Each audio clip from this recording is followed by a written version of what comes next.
Welcome into the PFF NFL Daily. Today discussing Baker Mayfield again, Sam. We get to talk about Baker Mayfield again. This Again. time asking for his release from the Carolina Panthers. He's been granted his release, and as of recording time right now, Baker Mayfield is out there. He's out there on waivers in the transfer portal of the NFL. So, look, Baker Mayfield, a polarizing player for a lot of his career. He's been good. He's been not so good. He was the number one overall pick by the Cleveland Browns, was not good this year with the Carolina Panthers. The first question is, are the Niners going to get him? This desperate team that just lost their starting quarterback yesterday. I don't know if Baker will even get to him in waivers. What's going to happen here with Baker Mayfield?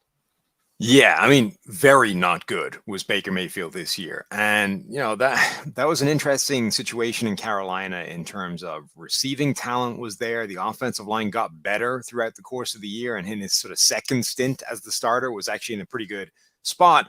The offense schematically, I think, improved a little bit as well throughout the year, but was a bit of a weird situation, but by far the worst Baker Mayfield we have seen in his NFL career. And that is worth sort of restating what we've seen now at this point from Mayfield, because it's been all over the place. Like, immediately hit the ground running as a rookie and was one of those guys who came in and it just looked different. The Browns have been struggling for a couple of weeks of Tyrod Taylor. Baker Mayfield comes in at halftime against the Jets. Immediately, it was like a switch flipped and they were better. And Baker as a rookie looked very good and set, rookie records, all those kinds of things. The next year was the Freddie Kitchens year, the disaster, the whole offense kind of falling apart around him, and everybody got fired at the end of it. The following year, the best version of Baker Mayfield we saw. It started off a little rough with a bad game against Baltimore, a bad game against Pittsburgh early in the season.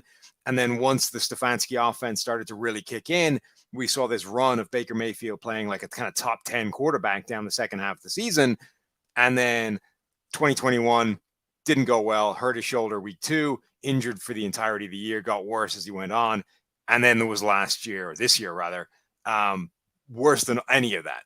So we've seen Baker Mayfield be like borderline top 10 quarterback all the way down to this year, which is not even in the vicinity of viable starter across a wide spectrum of supporting cast, right? So anybody making declarative statements as to like what Baker Mayfield is, just definitively is out of their minds, because the like breadth of that we've seen just in 5 years of play is wild. And the funny part was, to complicate that even further, as he was in the middle of those ebbs and flows, it didn't always match up with roster strength, right? When he had Odell Beckham, he actually wasn't as good. When he had a lesser receiving core, he actually played better. A lot of it just didn't make sense. And I feel like that history is necessary every time we talk about Baker Mayfield, because not to pick on Sam Darnold, who's kind of replacing him in Carolina right now, but Sam Darnold hasn't had an extensive period of playing well yet in the NFL. Maybe he'll get there, but he hasn't to this point. So it changes, say, the Sam Darnold conversation. When you take a chance on Darnold, you're not trying to go achieve a thing that happened in year 1 or year 3 of his career like it is with Baker Mayfield. So Mayfield's out there right now, and the problem is we're getting further and further removed from his best stretch of play. That stretch in 2020 when he was good. Again, last year, left shoulder injury, was not good, and then this year, the worst ball we've seen him play. The last 2 years basically have been the worst for Baker Mayfield, his years 4 and years 5. So what does he even have at this point? And for teams that don't have a quarterback for next year, is he worth at least a look just to get him in the building and get this, few week tester here before he actually becomes a free agent?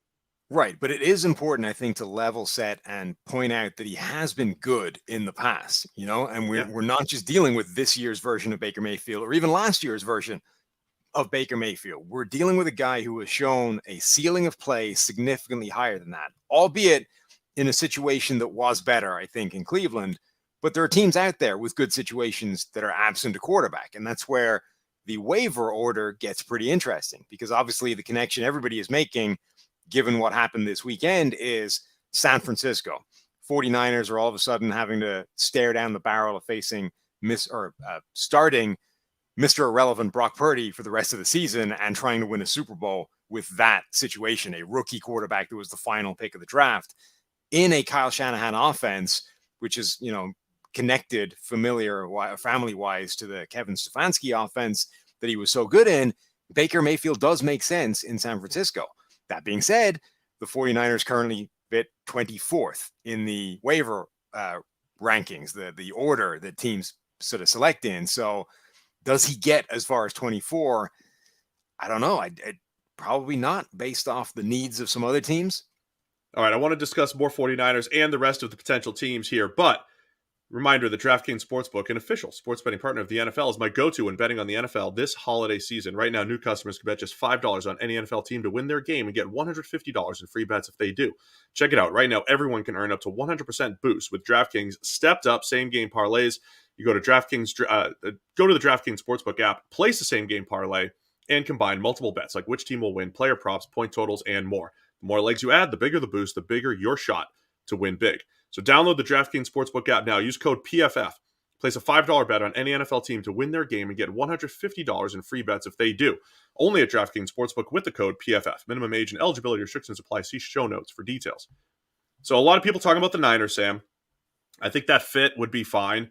I don't think, by the way, I don't think Baker Mayfield saves the season for the Niners. I don't actually know that he would be better than what we saw from Brock Purdy on Sunday. Fair? But that's the thing, is that it's become, like, at this point I've given up trying to expect anything from Baker Mayfield. Like, he could land anywhere in that spectrum. You put Baker Mayfield in a Kyle Shanahan offense with all the weapons they have to play with, I could absolutely see a dramatically higher ceiling than what Brock Purdy has. On the other hand, I could see him being the same as he's been in Carolina this year, and like a total train wreck of a quarterback. Who the hell knows? It could be anywhere in that spectrum. But I do think that if you're the 49ers and you're looking at this and saying, Trey Lance is done, Jimmy Garoppolo's done, it's Brock Purdy, Josh Johnson they just signed, who's started like 9 games in the last 15 years of a million teams.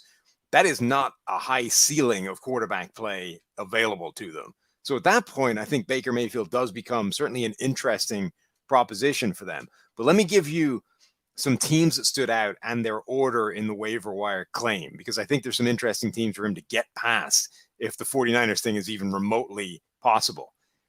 Number 4 in the list, the Los Angeles Rams. Matthew Stafford's shut down, presumably for a while with this spinal contusion. John Wolford, sure, fine, but the Rams going forward could kick the tires on a Baker Mayfield. Arizona, pick number 8. I just think it would be kind of funny to pair him back with Cliff Kingsbury and Kyler Murray. All NFC West here. That one's more for entertainment than, real need or anything. Indianapolis, Coach Saturday, they pick number 9, or they have number 9 in the order. If you're like Matt Ryan, looked like he should be retired this week. Evidently, you decided Sam Ellinger wasn't the truth. Baker Mayfield might be worth a shot for a team that doesn't have a future at quarterback right now going forward.